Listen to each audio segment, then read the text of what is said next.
अध्यक्ष जी, कल दोपहर से लिब्रान रिपोर्ट पर चल रही ये चर्चा पहले दौर की समाप्ति के बाद मुझ तक पहुंची है। पहले दौर में हमारी पार्टी की ओर से बोलते हुए पार्टी के राष्ट्रीय अध्यक्ष ने हमारा दृष्टिकोण सदन में प्रस्तुत किया था। मैं उनकी बातों से स्वयं को संबद्ध करते हुए उन्हें दोहराऊंगी नहीं, केवल उनके द्वारा अनछुए पहलुओं पर अपनी प्रतिक्रिया व्यक्त करूंगी। अध्यक्ष जी, 6 दिसंबर 1992 को अयोध्या में यह विवादित ढांचा गिरा, ये एक हकीकत है, जगजाहिरा हकीकत। लेकिन क्या यह ढांचा साजिश के तहत गिराया गया था? क्या यह ढांचा गिराने के लिए कोई षड्यंत्र रचा गया था? क्या कोई पूर्व योजना बनी थी? इस बार पे शांत है, शांत है। नियम बताइए, व्यवस्था का नियम बताइए। आप क्यों खड़े हो गए? आप बैठिए। नियम बताइए, नियम बताइए। कौन सा नियम? कौन सा है? नियम नहीं है कोई तो व्यवस्था। कोई नियम बताइए, किस नियम के तहत व्यवस्था? अभी तो मैंने कुछ बोला ही नहीं। हाँ, आप बताइए। कृपया बैठ जाइए, कृपया बैठ जाइए। हाँ, अभी तो मैंने क्या? कृपया बैठ जाइए, कृपया बैठ जाइए।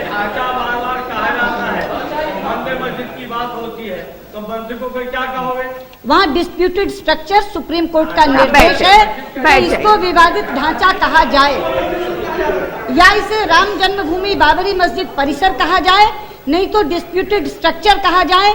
ये सुप्रीम कोर्ट का निर्देश है और बार बार लिब्रान आयोग ने भी इसी शब्द का इस्तेमाल किया है। इसलिए कृपा करके यदि मुलायम सिंह जी बैठ जाएं और मुझे कहने दें। मैं अभी केवल इतना कह रही थी कि इन बातों की जांच करने के लिए आयोग का गठन किया गया था।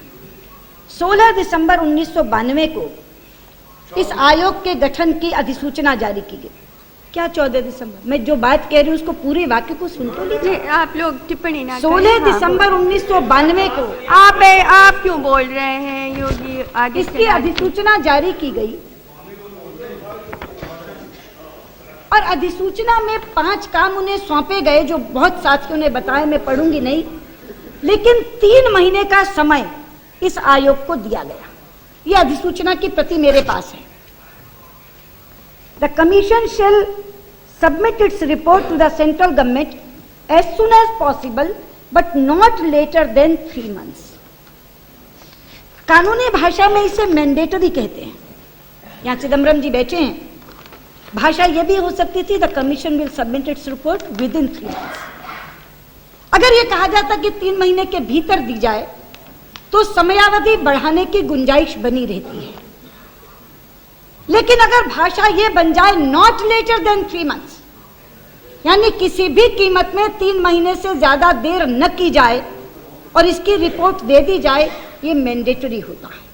लेकिन 3 महीने की जगह 17 वर्ष लगे, 48 बार समयावधि बढ़ाई गई। एनडीए कितने बार बढ़ाया? 48। आप बीच में मत बोलिए। एनडीए ने जो बढ़ाया वो एनडीए की मजबूरी थी, क्योंकि एनडीए अगर इसको खत्म करता, अगर एनडीए इस आयोग को खत्म करता, सुषमा जी, तो हम पर ये आरोप लगता। सुषमा जी, आप इधर देख के बोलिए, please address the chair, please और प्रतिक्रिया मत करिए। मैं केवल एक आपसे यहाँ दरख्वास्त करना चाहूंगी कि मेरा समय निर्धारित 34 मिनट है, लेकिन अगर इस तरह से बेवजह कोई बात मैं ऐसी नहीं कर रही हूँ, अगर बेवजह इस तरह की रोका टोकी होगी तो कम से कम आप जोड़ती जाइए।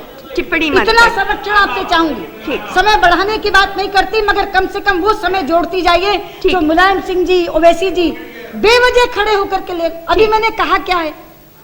ठीक है, मैं ये कह रही हूँ कि 3 महीने से ज्यादा इसकी अवधि न बढ़ाई जाएगी, अधिसूचना में लिखा था। लेकिन 17 साल में जी, अब आप लोग टीका टिप्पणी न करें कृपया। 48 बार समयावधि बढ़ाई गई, 8 करोड़ खर्च हुए, और दुर्भाग्य की बात यह है कि आज हम वहीं खड़े हैं इस रिपोर्ट के बाद जहां 6 दिसंबर 1992 को खड़े थे। ये तो सबको मालूम है ढांचा गिरा था, लेकिन हम पहले दिन से कह रहे थे कि इसके लिए कोई षड्यंत्र नहीं रचा गया, इसके लिए कोई पूर्व योजना नहीं बनी। अगर सत्य इसके विपरीत था तो आयोग से यह अपेक्षा थी कि वो उस सत्य को उद्घाटित करे, और आयोग से यह अपेक्षा थी कि वो सबूतों के साथ सच्चाई जनता के सामने पेश करे। अध्यक्ष जी, ये काम करने के लिए आयोग को 3 तरफ से मदद मिल सकती थी। एक तो सीबीआई की टीम जो जांच कर रही थी, तथ्य जुटा रही थी, एक वो खुफिया एजेंसियां, गुप्तचर एजेंसियां राज्य और केंद्र सरकार की जिनके पास खुफिया सूचनाएं होती हैं, और तीसरा वो मुस्लिम संगठन जो इसे कॉन्स्पिरेसी बता रहे थे और कह रहे थे कि साजिश के तहत गिराया गया। उन तीनों के बारे में लिबरान आयोग की जो रिपोर्ट में टिप्पणी की गई है, मैं आपको पढ़ के सुनाना चाहती हूं। सीबीआई के बारे में लिबरान क्या कहते हैं? A sincere endeavor has been made to lay the bare facts before the people. The team consisting of officers drawn from the CBI made an effort to find out the facts and collecting evidence in support of the facts, but they have not come to any conclusion relating to them. ये CBI के बारे में लिबरान की टिप्पणी है कि उन्होंने बहुत कोशिश की, भरपूर कोशिश की तथ्य जुटाने की, लेकिन कॉन्स्पिरेसी का कोई भी तथ्य वो जुटा नहीं पाए। ये सीबीआई के बारे में उन्होंने कहा। अब इंटेलिजेंस एजेंसीज के बारे में देखिए।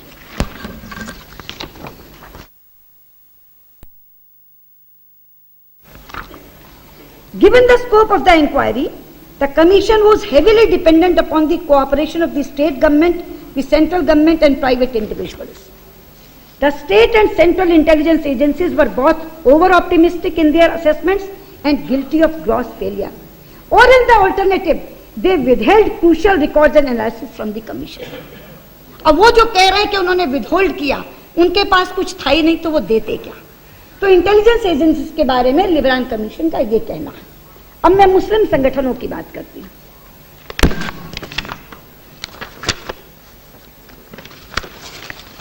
मुस्लिम पर्सनल बोर्ड की तरफ से यूसुफ मुछेला एक एडवोकेट थे मुस्लिम पर्सनल लॉ बोर्ड की तरफ से, जो लिबरान कमीशन को असिस्ट कर रहे थे। Yusuf Muchhala, representing the Muslim Personal Law Board, had cross-examined some key witnesses like L.K. Advani in part.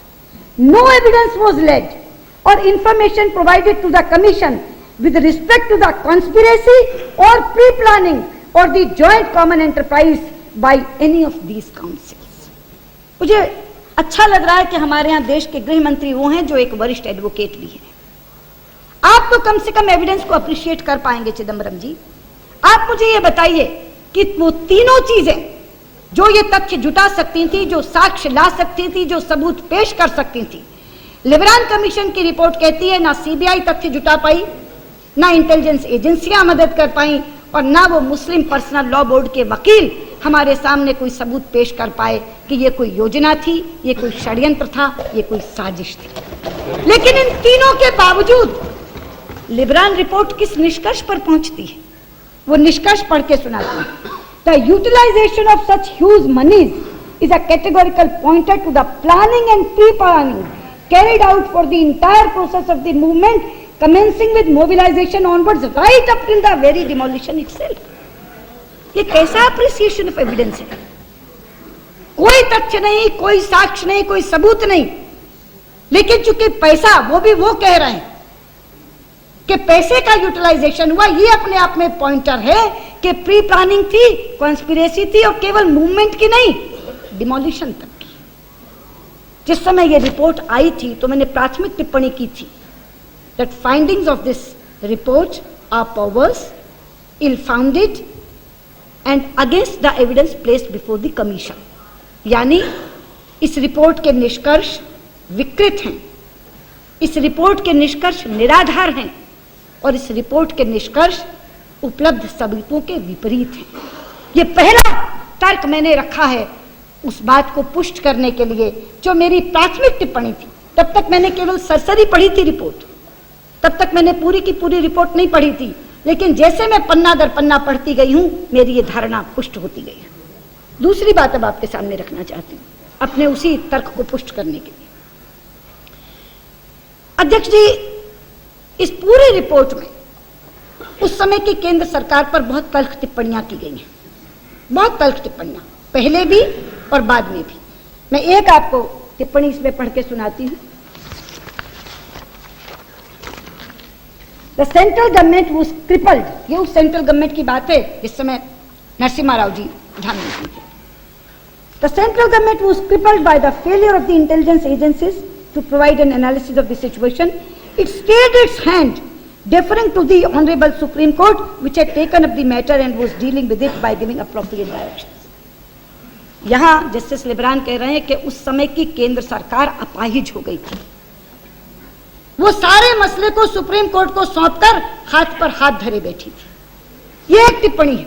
दूसरी टिप्पणी जो मैं पढ़ना चाहती थी वो पिनाकी मिश्रा जी ने पढ़ दी है, इसलिए मैं सदन का समय नहीं लेना चाहती, जिसमें उन्होंने कहा कि केंद्र सरकार ने कोई सहयोग ही नहीं किया।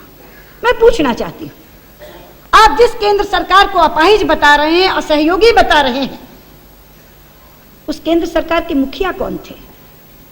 स्वर्गीय श्री पीवी नरसिम्हा राव।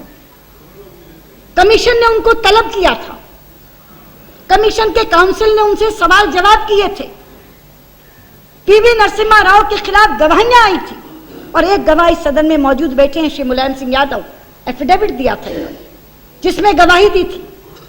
लेकिन पूरी के पूरी रिपोर्ट में एक शब्द भी प्रतिकूल टिप्पणी का नरसिम्हा राव के खिलाफ नहीं है। एक शब्द, एक जगह नाम आता है उनका, वो भी धन्यवाद देने के लिए कि मैं धन्यवाद देता हूं कि श्री नरसिम्हा राव मेरे सामने पेश हुए। बाकी एक भी टिप्पणी उनके खिलाफ नहीं। मगर इसके विपरीत श्री अटल बिहारी वाजपेयी, जिन्हें कभी कमीशन ने तलब नहीं किया, तलब करने की जरूरत नहीं समझी, जिनसे किसी ने सवाल जवाब नहीं किए, जिनके खिलाफ एक भी गवाही, not an iota of evidence was placed before the commission, उनके खिलाफ 22 जगह उनका नाम लिया, उनका नाम अपराधियों की सूची में डाला, दोज हु आर कल्पेबल, और अपराध भी क्या मढ़ा उनके माथे? सांप्रदायिक सौहार्द, देश में सांप्रदायिक सौहार्द बिगाड़ने का। कल राजनाथ जी ने 8B के नोटिस की बात की थी, तो जब सलमान खुर्शीद साहब बोल रहे थे तो वो कह रहे थे अब 8B के पीछे छिपने की बात क्यों कर रहे हो? क्यों भाई, ये अच्छा है जब आपको सूट करे तो आप कानून और विधान की बात ले आओ, और जब हम कानून और विधान की बात कहें तो आप कहें कि आप 8B के नोटिस के पीछे छिप क्यों रहे हैं? मैं केवल कानून की धारा की बात नहीं कर रही सलमान खुर्शीद साहब, मैं देश के लॉ ऑफ द लैंड की बात कर रही हूं, इस देश के सुप्रीम कोर्ट के निर्णय की बात कर रही हूं। सेक्शन 8B तो स्पष्ट है ही कि आप जरूर दर जरूर अगर किसी के खिलाफ टिप्पणी करना चाहते हैं तो 8B का नोटिस दीजिए। लेकिन इस देश में सुप्रीम कोर्ट का एक जजमेंट भी आया है। भागलपुर कमीशन के दंगों में जब कमीशन की रिपोर्ट आई तो आदरणीय अडवाणी जी का नाम बिना उनको 8B का नोटिस दिए दे दिया गया। अडवाणी जी उस नाम को शामिल करने के खिलाफ हाईकोर्ट में गए, उन्होंने एक याचिका दायर की, उन्हें वहां से राहत मिली, उनकी याचिका मंजूर हो गई। लेकिन स्टेट ऑफ बिहार उस याचिका के खिलाफ सुप्रीम कोर्ट में आया। यह सुप्रीम कोर्ट का जजमेंट पढ़कर सुनाना चाहती हूं।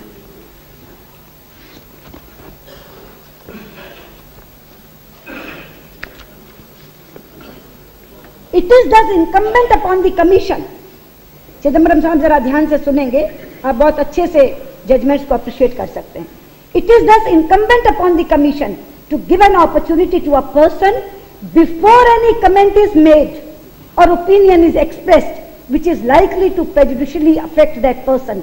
Needless to emphasize that failure to comply with the principles of natural justice renders the action non-honest as well as the consequences thereof. और मैं यहाँ एक बात और बता दूं अध्यक्ष जी, कि 8B का नोटिस नहीं दिया गया, केवल इतना ही नहीं है, 8B का नोटिस देने की दरख्वास्त एक व्यक्ति ने कमीशन को दी थी, असलम भूरे नाम है उसका। उसने कहा था लिब्रान कमीशन से कि आप अटल बिहारी वाजपेयी को भी तलब करिए। ओपी शर्मा वकील के तौर पर पेश हुए थे, जस्टिस लिब्रान ने वो एप्लीकेशन सुनी थी और 18 पेज का एक ऑर्डर, 18 पेज का एक ऑर्डर उन्होंने सुनाया था, जिसमें लिखा था उन्होंने, ये वो ऑर्डर पढ़ के सुनाती।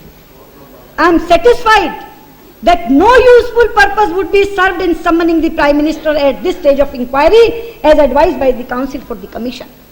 कमीशन के काउंसिल ने कहा था उन्हें बुलाने की कोई आवश्यकता नहीं है, उनके खिलाफ किसी तरह का कोई सबूत ही नहीं है। तो सलमान खुर्शीद साहब, मैं कहना चाहती हूँ, ये नहीं कि 8B का नोटिस दिया नहीं गया, 8B के नोटिस की एप्लीकेशन खारिज करी जस्टिस लिब्रान ने, और उन्होंने कहा कि उनको बुलाने की कोई जरूरत नहीं है, और आप हमें कहते हैं कि आप 8B के नोटिस के पीछे छिप क्यों रहे हैं। और ये विकृति केवल वहीं तक नहीं रही अध्यक्ष जी, ये विकृति बाद में रिपोर्ट के आने के बाद भी जारी रही। 24 तारीख को ये रिपोर्ट सदन में पेश हुई।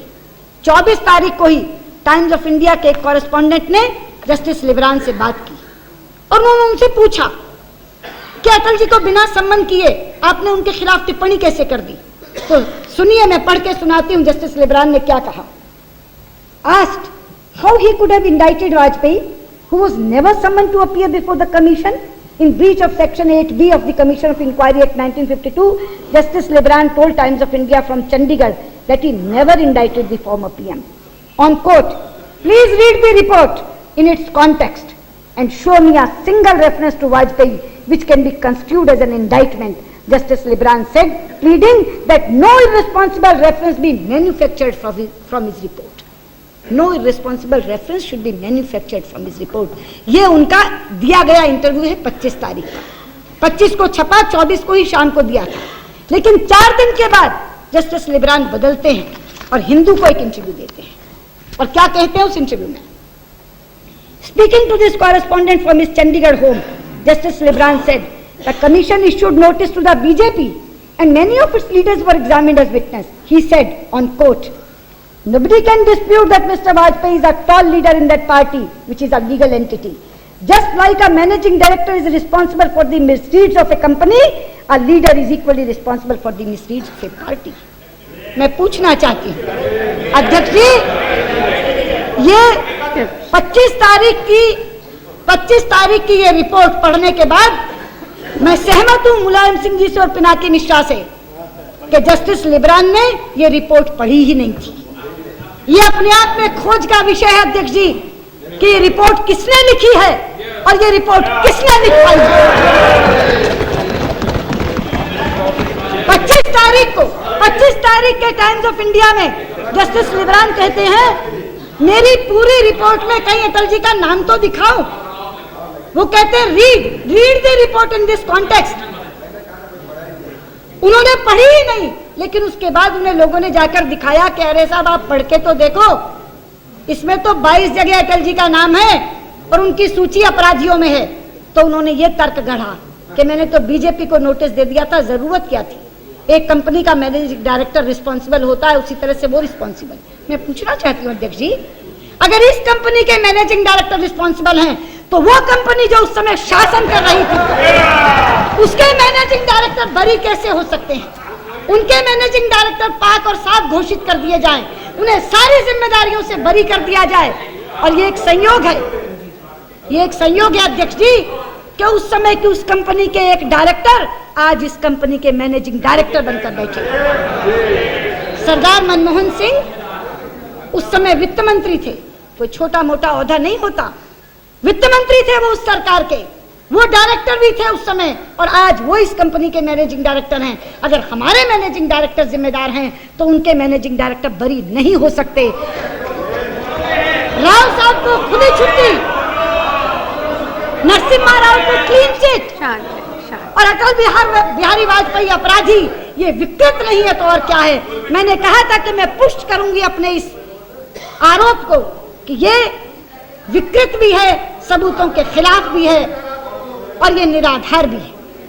ये 2 तर्क मैंने दिए अपनी बात को पुष्ट करने के लिए। मैं तीसरी बात कहना चाहती हूं। 5 काम सौंपे थे लिब्रान कमीशन को, 3 तो किए। सीक्वेंस ऑफ इवेंट्स पे बोले, सर्कमस्टांसेस पे बोले, मुख्यमंत्री और वहां के अधिकारियों की भूमिका पर बोले। अब कोई भी रिपोर्ट दी, सही दी, गलत दी, सच दी, झूठ दी, सत्य दी, असत्य दी, मगर दी। पर यह काम उन्हें किसने सौंपा था? सेकुलरिज्म के ऊपर 26 पेज का एक निबंध लिख डाला। आरएसएस बीजेपी के संबंधों पर एक पूरा थीसिस जड़ दिया। मुस्लिम संगठनों की आलोचना में एक पूरा लेख लिख डाला। मैं कहना चाहती हूं अध्यक्ष जी, ये एक न्यायाधीश द्वारा दी गई न्यायिक रिपोर्ट नहीं है, बल्कि एक अवसरवादी व्यक्ति द्वारा दी गई राजनीतिक रिपोर्ट।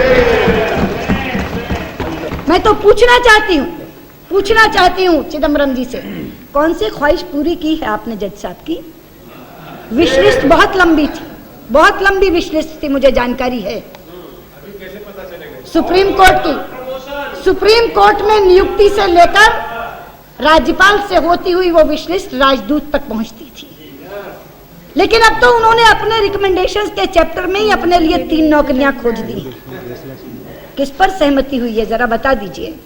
आज नहीं बताएंगे तो महीनों बाद पता चल जाएगा, क्योंकि मैं जानती हूं ये रिपोर्ट पूरी तोल पजोक के समय नियत होने के बाद दी गई, जब सारी अनिश्चितताएं समाप्त हो गई, जब नई सरकार आ गई और लग गया पता कि हाँ अब कोई अनसर्टेनिटी नहीं बची, तब ये रिपोर्ट ठंडे बस्ते में से निकली है। अध्यक्ष जी, आप जानती हैं 17 साल कितने होते हैं? एक किताब मेरे हाथ लगी थी जिसका शीर्षक था 6000 डेज। बहुत आकर्षक सा शीर्षक लगा, मैंने उठाकर देखी। अमिया राव की लिखी हुई किताब है। अमिया राव को जानते हैं अडवाणी जी, स्टर्लिंग पब्लिकेशन की 6000 डेज। मैंने पलट कर देखा कि देखूं तो किसके बारे में लिखा है, 6000 दिन। अध्यक्ष जी, पंडित नेहरू के कार्यकाल की वो किताब है। इस देश में 6000 दिन राज किया उन्होंने। वो 17 साल बनते हैं। 47 में बने और 64 में देहांत हुआ। 52 का चुनाव जीते, 57 का चुनाव जीते, 62 का चुनाव जीते, तब जाकर 17 साल पूरे हुए। लेकिन जब मैं इस दिनों का हिसाब लगा रही थी कि 16 दिसंबर 1992 को अधिसूचना जारी हुई और 30 जून 2009 को ये रिपोर्ट पेश की गई, तो जानती हैं कितने दिन बनते हैं? 6036। यानी एक प्रधानमंत्री का पूरा कार्यकाल निकल गया। और वो कार्यकाल जिन्होंने सबसे ज्यादा देर इस देश में राज किया, एक प्रधानमंत्री का पूरा कार्यकाल निकल गया और ये रिपोर्ट उसके भी 36 दिन बाद आई है। 6036 दिन के बाद ये रिपोर्ट आई है। मैं इसलिए कहना चाहती हूं आपसे, ये रिपोर्ट कैसे कैसे निष्कर्ष लेकर आई है। इसीलिए 17 साल के बाद जो टिप्पणियां छपी अखबार में, 17 years, 48 extensions, 8 crore rupees and a dead report। दूसरी टिप्पणी छपी 17 वर्ष और 1700 पेज की रद्दी। तीसरी टिप्पणी छपी खोदा पहाड़ और निकली चुहिया, वो भी मरी हुई। कैसे कैसे निष्कर्ष निकाले इन्होंने। एक निष्कर्ष है इनका कि अयोध्या तो कोई मूवमेंट ही नहीं था, आंदोलन ही नहीं था। मैं पढ़ के सुनाती हूं आपको। इसमें इन्होंने कहा, though the report uses the verbiage movement frequently, हम बार बार हम इसमें आंदोलन शब्द का इस्तेमाल कर रहे हैं। रिपोर्ट कह रही है that demand for a temple at Ayodhya never really became a public movement in the true sense of the word, while traditionally the word movement has been used to denote a collective desire of the public to secure a particular result. The Ayodhya campaign never achieved proportions more close to those levels. The use of the word movement, notwithstanding the Ayodhya episode, was never accompanied by a public movement. मैं आज इस सदन में खड़े होकर कहना चाहती हूं जस्टिस लिब्रान को कि जन आंदोलन के दृश्य एयर कंडीशन कमरों में बैठ के नहीं देखे जा सकते। जन आंदोलन के दृश्य अगर देखने हैं तो तपती दोपहरियों और ठिठुरती रातों में धूल धक्कड़ भरी सड़कों पर खड़े होना पड़ता है, तब जन आंदोलन के दृश्य दिखाई पड़ते हैं। अध्यक्ष जी, मैं उस मूवमेंट की साक्षी रही। जब अडवाणी जी रथ यात्रा लेकर निकले थे तो हरियाणा के खंड में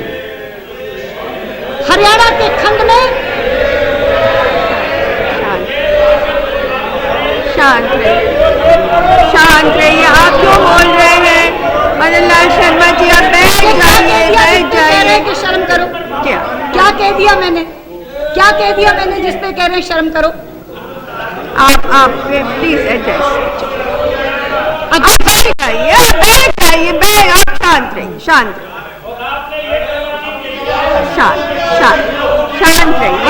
रहिए। हाँ, आप कंटिन्यू। आप शांत रहिए। अध्यक्ष जी, अडवाणी जी की उस राम रथ यात्रा में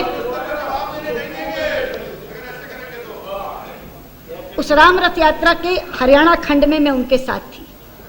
वो दृश्य आज तक मेरी आंखों में जस के तस जिंदा है। महिलाएं हाथ में आरती की थाली लेकर आती थी, रथ के सामने खड़े होकर बोनट पर स्वास्तिक बनाती थी, रथ की आरती उतारने के बाद उसके पहियों की धूल अपने माथे से लगाकर अपने आप को धन्य समझा करती थी।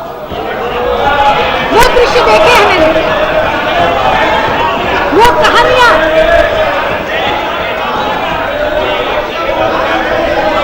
अध्यक्ष जी,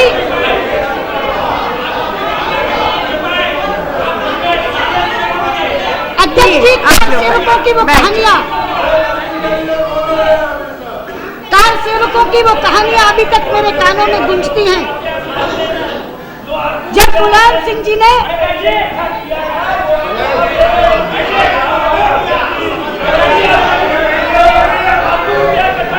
बैठ जाइए, बैठ जाइए, बैठ जाइए, बैठ जाइए, हाँ प्लीज प्लीज प्लीज। अध्यक्ष जी, जब मुलायम सिंह जी ने अयोध्या पहुंचने पर प्रतिबंध लगा दिया था और ये ऐलान किया था कि वहां एक परिंदा भी पर नहीं मार सकता, उस समय तमाम कार सेवक वाहन छोड़कर पगडंडियों के रास्ते गांवों से होते हुए अयोध्या जा रहे थे। जहां भी गांव में रात पड़ जाती थी, आकर के लोग आग्रह करते थे हमारे घर में रुको, हमारे घर में विश्राम करो। उस समय उन घरों की गृहिणियां गर्म पानी में नमक डालकर उन कार सेवकों के चरण धोती थी, सरसों का तेल लगाकर उनके पैर के तलुओं की मालिश करती थी। अध्यक्ष जी, और आंखों में आंसू भरकर उन कार सेवकों से अपनी भोजपुरी में कहती थी, भैया हम तो वहां ना जा सकत, पर तुहार चरण पखार के हम पुण्य कमा ले। ये कहती थी वो कि हम वहां नहीं जा पाएंगे, लेकिन तुम्हारे चरण पखार के जितना थोड़ा पुण्य मिलता है वो हम ले सकते हैं।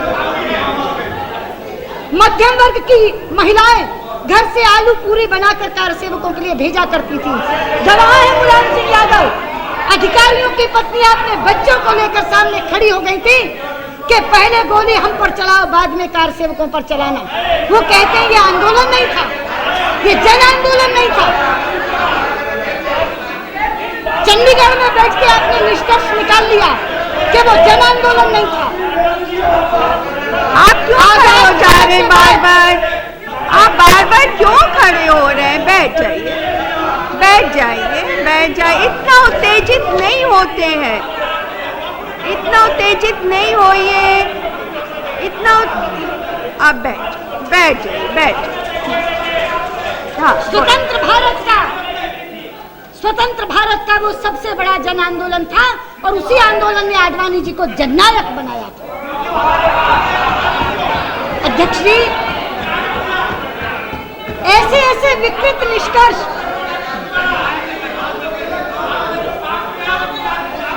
ऐसे विकृत निष्कर्ष इस रिपोर्ट ने निकाले हैं, आप हैरान होंगी। एक जगह में पढ़कर आश्चर्यचकित रह गई। यहाँ कहा गया कि दीनदयाल उपाध्याय जी 2 राष्ट्र के सिद्धांत को मानने वाले थे और कोट किया है उन्हें, मैं पढ़कर सुनाती हूँ। चैप्टर 8 में पेज 566 में पैरा 85.14 में Deendayal Upadhyay had stated that, on quote है ये inverted commas में, the problem of India is not intercaste, it is international. If peace is to reign here, the major communities must be given their own separate channels of land. It is nothing but mere dream to imagine that Hindus and Muslims can stay together in India as members of composite nationality. The Muslims are not a minority community, they are a nation. They must have their own independent land and their own state. ये दीनदयाल जी ने कहा। जब हमने ये पढ़ा तो हमको लगा कि ये तो मोहम्मद अली जिन्ना का बहुचर्चित कोट है, ये कहां से दीनदयाल जी के मुंह में डाल दिया। फिर हमने सोर्स देखा, फिर हमने कहा कि ये आया कहां से। अध्यक्ष जी, अगर ये बोलने नहीं दे रहे, मैं क्या कह रही हूँ?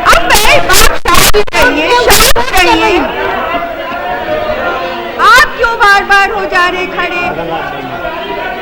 मदन लाल शर्मा जी, मदन लाल शर्मा जी, आप बैठिए और आप भी बैठिए और शांत रहिए। जी बोलिए। अध्यक्षा जी, या तो मैं कोई ऐसी बात कह रही हूँ जिससे ये प्रवोक हूँ। आप बोलिए। आप मैं रिपोर्ट में दीनदयाल जी के नाम पर गढ़ा गया एक कोट पढ़कर सुना रही हूँ कि ये बात कहा कि ये दीनदयाल जी ने ऐसा कहा था, लेकिन चूंकि ये मोहम्मद अली जिन्ना का बहुत पॉपुलर कोट है तो हमको लगा भाई ये आया कहाँ से, तो हमने इसी रिपोर्ट में सोर्स देखा। तो सोर्स है Pandit Deendayal Upadhyaya, ideology and perception, part 5, concept of Hindu Rashtra. तो हमने कहा भी ये कौन सी किताबें, निकालो तो सही। हम लोगों ने कभी ये किताब देखी नहीं, तो दीनदयाल शोध संस्थान में फोन किया कि ऐसी कोई किताब है, तो उन्होंने कहा किताब तो है। तो हमने कहा किताबें तो जरा भेजो हमारे पास। उन्होंने कहा क्यों चाहिए। हमने कहा कि ये कहा है जस्टिस लेब्रान ने कि दीनदयाल जी ने ये बात कही थी। तो वो किताब का ये कोट जो था, पूरे के पूरे किताब का वो पन्ना फोटोकॉपी करके लेकर आए। अब ये किताब है Pandit Deendayal Upadhyaya, ideology and perception. अगर किताब अगर चाहिए ना किताब तो जाकर के पढ़ लेना जिसमें से दिया। Pandit Deendayal Upadhyaya, ideology and perception, part 5, इसका नाम है concept of the Rashtra, concept of the Hindu Rashtra में।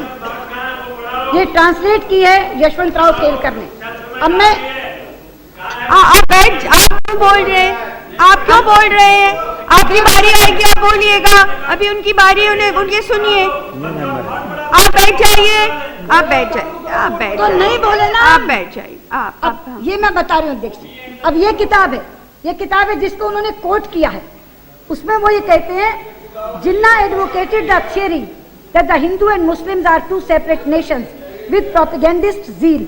He said, Ms. Jinnah said, on quote, the same things. The problem of India is not interstate, it is international. If peace is to reign here, the major communities must be given their own separate chunks of land. It is nothing but a mere dream to imagine that the Hindus and the Muslims can stay together in India as members of a composite nationality. The Muslims are not a minority community, they are a nation. They must have their own independent land and their own state. जिन्ना का coat inverted commas में दीनदयाल जी के मुंह में डाल दिया। तो इतनी विकृतियां, हम लोग हैरान रह गए क्योंकि हम ये पूरी की पूरी रिपोर्ट पढ़ रहे थे। तो हमको लगा ये दीनदयाल जी ने कब कहा, दीनदयाल जी की सोच ऐसी कब हो गई। तो पता चला कि जिन्ना का कोट दीनदयाल जी के नाम पर इस्तेमाल। कितनी विकृतियां बताऊं। एक जगह कहते हैं राम को कहते हैं हिंदू गॉड, एक जगह कहते हैं वो अवतार जैसे थे, considered N incarnation of God. अब मैं पूछना चाहती हूं अध्यक्ष जी, कल जिस समय राजनाथ जी ने कहा कि अल्लामा इकबाल ने उन्हें इमाम हिंद कहा था, तो बाद में मैंने सलमान खुर्शीद साहब को सुना, उन्होंने कहा कि हाँ उन्हें इमाम हिंद क्या, अगर उन्हें इमाम दुनिया भी कहा जाए तो हम मानेंगे क्योंकि उसमें हम निज़ाम मुस्तफ़ा देखते हैं। ये सोच सही है, यही सोच चाहिए। लेकिन मैं कहना चाहती हूं कि आप उन्हें हिंदू गॉड करके संकीर्ण कर रहे हैं। अगर इस्लाम को मानने वाले अल्लामा इकबाल उन्हें इमाम हिंद कहते हैं तो गुरु ग्रंथ साहब में 2533 बार राम का नाम आता है। 2533। बैठे अजनाला साहब। गुरु ग्रंथ साहब जो सिखों का धार्मिक ग्रंथ, जिसको गुरु के लिए कहा गया कि गुरु मानियो ग्रंथ को ही गुरु मानो। और ये बात मैं अंदाजों और अटकलों के आधार पर नहीं कह रही हूं। लक्ष्मण चेला राम जी ने एक शोध किया है कि गुरु ग्रंथ साहब में कितनी बार परमात्मा के नाम किस किस रूप में आए हैं। उसमें उन्होंने कहा है 2533 बार राम का नाम गुरु ग्रंथ साहब में आया। और अभी कोट कर रहे थे पिनाकी जी हरप्रीत सिंह ज्ञानी का नाम, जिसमें उन्होंने कहा कि उन्होंने बड़ी मदद करी। ये रिपोर्ट लिखी है उन्होंने ज्ञानी जी ने। इसलिए मैं कहना चाहती हूं वो तो सिख धर्म को मानने वाले, वैसे भी जस्टिस लिब्रान चंडीगढ़ में रहते हैं जो पंजाब और हरियाणा की सांझी संस्कृति का केंद्र है। वो भूल गए गुरबाणी को। गुरु नानक देव ने 2 ऐसे शब्द कहे हैं जो हर हिंदू और सिख वहां अपने अपने घरों में बोलता है। उन्होंने कहा है, संग सखा सब तज गए, कोई ना निभियो साथ, कह नानक की विपत्ति में तो एक एक रघुनाथ। और उनका दूसरा शब्द है, राम नाम उर में गयो जाके सम नहीं कोय, जे सिमरत संकट मिटे दरस तुम्हारो हो। ये जस्टिस लिब्रान को मालूम नहीं चंडीगढ़ में बैठे हुए, वो कहते वो हिंदू गॉड हैं। अध्यक्ष जी, वो हिंदू देव या देवता नहीं, राम भारत की आत्मा है। इसीलिए जन्म से लेकर मरण तक लोग राम का नाम जपते हैं। बच्चा पैदा होता है तो माँ अपनी उंगली से उसके जबान पर राम लिखती है और मरने के बाद एक मृत व्यक्ति की अर्थी राम नाम सत्य कहते हुए उठती है। मैं कहना चाहती हूँ, मैं कितनी भी संगतियां बताऊं, कितनी भी कृतियां बताऊं, मैं आपसे कहना चाहती हूँ, शांत हो जाइए, शांत हो जाइए, शांत हो जाइए। आप क्यों खड़े हो गए? आप क्यों खड़े हो गए? बैठ जाइए। ऑनरेबल मेंबर, आप क्यों खड़ी हो जा रही हैं? बैठिए, बैठ जाइए। काकोली घोष दस्तीदार जी, काकोली घोष दस्तीदार जी, बैठ जाइए, बैठ जाइए। आप क्यों खड़े हो गए? कुमदेव नारायण यादव जी, आप क्यों खड़े हो गए? बैठिए। ठीक है, हम बैठा रहे, क्या बैठाइएगा? अच्छा, बैठ जाइए, हम बैठाएंगे ना। अब आप खड़े हो जाइए, आपका काम है बैठाना। अध्यक्ष जी, बोलिए, बोलिए। मैंने कहा कि आपका समय अब समाप्ति पर है, अब बैठ जाइए। अब अध्यक्ष जी दीजिए, आपका समय समाप्ति पर है, कुछ और समय लेकर आप समाप्त कंक्लूड कर रही हूँ। मैंने कहा था, पर मेरे समय में वो रोक नहीं, वो ध्यान में रखकर मैं कह रही हूँ। अध्यक्ष जी, मैंने कहा था, बोलने दीजिए। आप क्या लाल सिंह जी, आपको क्या हो गया? वो उधर से सबसे ज्यादा डिस्टर्बेंस आ रही। बैठ जाइए, बैठ जाइए, nothing will go on record. बैठ जाइए, एकदम बैठिए आप। देखिए, गृह मंत्री जी को उत्तर देना है अभी अब बैठ जाइए। हाँ, बोलिए। अध्यक्ष जी, मैंने कहा था कि ये एक न्यायिक रिपोर्ट नहीं, विसंगतियों की भरमार है ये रिपोर्ट, विकृतियों का पुलंदा है ये रिपोर्ट, पूर्वाग्रह से ग्रस्त है ये रिपोर्ट, और सांप्रदायिक दुर्भावना का दस्तावेज है ये रिपोर्ट। मैं आपसे कहना चाहती हूँ, मुस्लिम संगठनों पर जो एक अध्याय लिखा है उसमें आप पढ़िए, एक एक शब्द में से सांप्रदायिकता की गंध आती है। या ओवैसी साहब खड़े हो रहे थे, मैं कहना चाहती हूँ, पढ़िए आपने ये रिपोर्ट। सारे हिंदू संगठनों को उन्मादी और तमाम मुस्लिम संस्थाओं को नाकारा बताते हुए एक दूसरे के सामने खड़े होने की बात की है। अध्यक्ष जी, पूरे मुस्लिम आवाम का आह्वान किया है उसने कि अपने मुस्लिम नेताओं के खिलाफ खड़े हो जाओ। कल आप अपील कर रही थी जिस समय ये चर्चा प्रारंभ हो रही थी कि मैं कहना चाहती हूँ, धैर्य रखिए, संयम रखिए, किसी तरह का सांप्रदायिक सौहार्द खराब मत होने दीजिए। मैं कहती हूँ, अगर ये रिपोर्ट आप रख देंगे लोगों को पढ़ने के लिए, ये तो दंगों का अंकुर है, दंगों का बीज बोने वाली है ये रिपोर्ट। जस्टिस लिब्रान कहते हैं, मेरे पास मुस्लिम कम्युनिटी आए नहीं। फिर खड़े हो गए, चुप रहिए, ऐसे चुप रहिए। लिब्रान ये कह रहे हैं कि एक तरफ तो हिंदू संगठन खड़े थे, RSS, BJP, VHP, Bajrang Dal, और दूसरी तरफ मुस्लिम संस्थाएं सो रही थी, आप खड़े ही नहीं हुए। उन्होंने मुस्लिम आवाम को इनके प्रति भड़काया है। और ओवैसी साहब, आपके तो अब्बाजान पेश हुए थे लिब्रान कमीशन में, इसलिए तमाम के तमाम लोगों के ऊपर उन्होंने ये टिप्पणी की है। मैं आपसे कहना चाहती हूँ और गृह मंत्री जी से कहना चाहती हूँ, खुदा के वास्ते इस रिपोर्ट को खारिज कर दीजिए, खत्म कर दीजिए इस रिपोर्ट को। ये रिपोर्ट अगर रहेगी तो देश में दंगे भड़काने का काम करेगी। अगर आपको उत्तर चाहिए तो उत्तर हम दे रहे हैं, उत्तर हम आज भी दे सकते हैं। क्या ढूंढ रहे हैं? कौन से सवालों के जवाब चाहिए आपको? 6 दिसंबर 1952 को आप चुप रहिए। आपको जवाब चाहिए इसका कि 6 दिसंबर 1952 को ढांचा गिराया। हाँ, मैं कहती हूँ, आप शांत रहिए, this will not go in record. Car सेवकों ने गिराया जी, गिराया। षड्यंत्र के तहत गिराया? नहीं, षड्यंत्र के तहत नहीं गिराया। क्या गिराने की सजा भुगतने को तैयार हो? अगर आपका प्रश्न ये है कि क्या गिराने की सजा भुगतने को तैयार हो, मैं सदन में खड़े होकर कहना चाहती हूँ तैयार हैं, बिल्कुल तैयार। और अध्यक्ष ये कहना चाहती हूँ वो भी तैयार है जो वहां थे, और वो भी तैयार है जो वहां नहीं थे, वो भी तैयार है जो सदन में बैठे हैं, वो भी तैयार है जो सदन के बाहर हैं। अगर आपको सजा देनी है तो दो, लेकिन एक मिनट, आपको सजा देनी है दो, हम भुगतने के लिए तैयार हैं, लेकिन किंतु परंतु करके, अगर मगर करके, इधर उधर करके समस्या को टालो मत, समस्या को टालो मत। 50 साल तक अदालतें जिस बात का फैसला नहीं कर सकी, उसका हल केवल संवाद से निकलेगा। संवाद करो, दोनों कम्युनिटीज को एक साथ बैठाओ, समुदायों के प्रमुख लोगों के साथ बात करो। मैं हैरान हुई कल जब गुरदास दास गुप्ता बोल रहे थे, वो कह रहे थे मैं प्यूनिटिव एक्शन तो नहीं चाहता, पॉलिटिकल आइसोलेशन इसकी सजा है।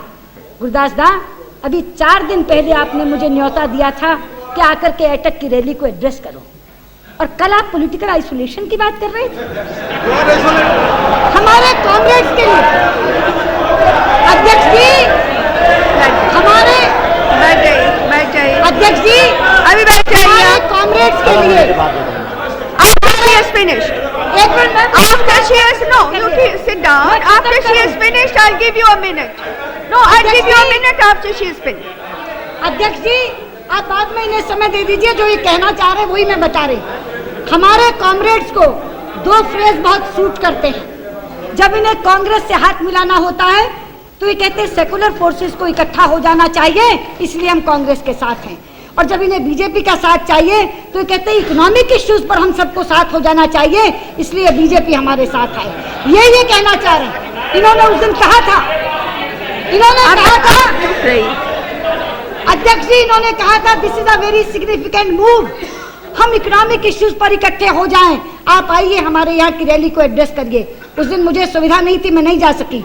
अगर 4 दिन बाद आप पॉलिटिकल आइसोलेशन की बात करने वाले थे तो आपने उस दिन मुझे न्योता क्यों दिया था?